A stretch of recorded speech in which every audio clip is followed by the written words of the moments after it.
We've all been told that these modern, pricey LED bulbs are the future, right? They're supposed to be smarter, greener, better in every single way. But what if that's not the whole story? Are they really that much better than the simple, cheap, old-fashioned tungsten bulbs they kick to the curb? Well, we're going to find out. Has this ever happened to you? You shell out some serious cash for a new bulb, sold on this incredible promise that it'll basically last forever, only for it to start flickering and die just a year or two later? It's super common, incredibly frustrating, and it makes you wonder about the whole story we've been sold. So that really is the big question we're tackling today. Are we living through a brilliant lighting revolution? Or are we just paying way more for a product that can't even live up to its own hype? Let's get to the bottom of it. Okay, let's start with the most obvious pain point, the price tag. I mean, it's the first thing you notice. To really get why LEDs cost so much more right out of the gate, we've got to look at what's actually inside them. This slide really just says it all, doesn't it? The difference in complexity is staggering. A tungsten bulb is beautiful in its simplicity. It's basically 19th century tech. An LED, on the other hand, it's a sophisticated piece of modern electronics. It's a tiny little computer whose only job is to make light. And all that high-tech complexity, as you can probably guess, translates directly into cost. You can make a simple tungsten bulb for as little as 30 cents, but an LED, with its chips and drivers and heat sinks, we're talking $2 minimum. That's almost a seven-fold jump before it even leaves the factory. And of course, that cost gets passed straight on to you. But the upfront cost isn't just about what you pay at the register. There's an environmental cost too. It's called embodied energy. Think of it as the total energy bill for making the thing, from digging materials out of the ground to processing them and putting it all together. It's the energy debt a product starts with before you even turn it on. And here, you can really see that hidden trade-off. Making a simple tungsten bulb, it doesn't take a whole lot of energy. But creating all those high-tech parts for an LED, especially the semiconductor chips, is a super energy-intensive process. So from day one, an LED bulb actually starts with a much higher environmental footprint. So, LEDs cost more to make in both dollars and energy. But the big selling point, the reason we buy them, is that they last forever, right? Well, let's move on and see how that incredible promise actually holds up in the real world. This is the number, the one you see plastered all over the box, 25,000 hours. It's this mind-boggling figure that suggests years, maybe even decades of use. It's the key justification for that higher price. But what does it actually mean? Okay, so here's the fine print, the really crucial part. That 25,000-hour number isn't when the bulb just, poof, dies. It's the L70 lifespan, which is the predicted point where the light just gets dimmer, down to 70% of what it used to be. And here's the real kicker. This test is almost always done just on the LED chip itself, in a perfect, climate-controlled lab, not on the whole bulb assembly that's cooking inside a hot fixture in your ceiling. You see, the little LED chip itself, it's tough. It might actually last that long. But it's almost never the part that fails. The real weak link, the villain of the story, is the electronic driver. This sensitive piece of kit is responsible for something like 60% of all premature LED failures. It's packed with tiny components that are just super easy to damage. And in the real world, your home is basically a war zone for sensitive electronics.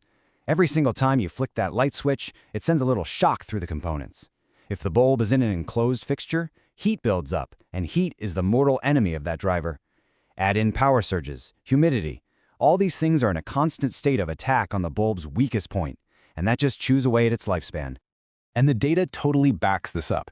Independent studies have shown that a lot of the consumer-grade LEDs you buy start to fail or get noticeably dimmer after just a few thousand hours. A more realistic, maybe even pessimistic, lifespan is often somewhere between 3,000 and 8,000 hours.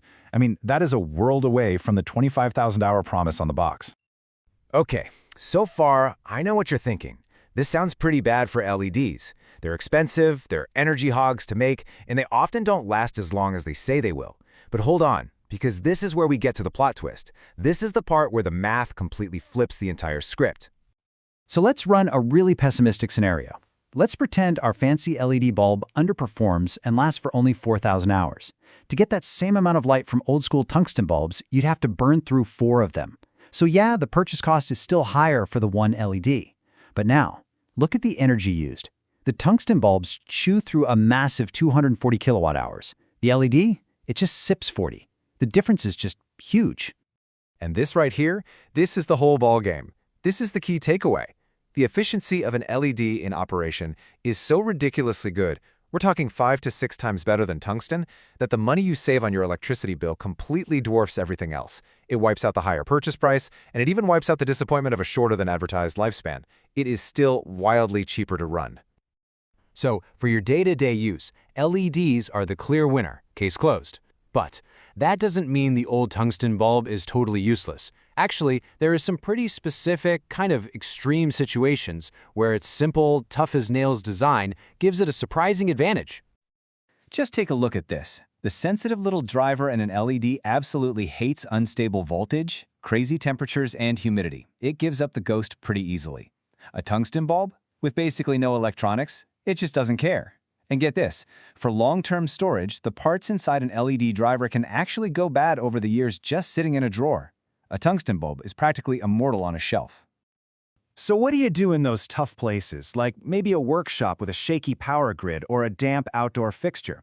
Well, your options are either to hunt down the last remaining stock of old tungsten bulbs, or you have to invest in these highly specialized, robust LEDs with features like waterproofing and surge protection.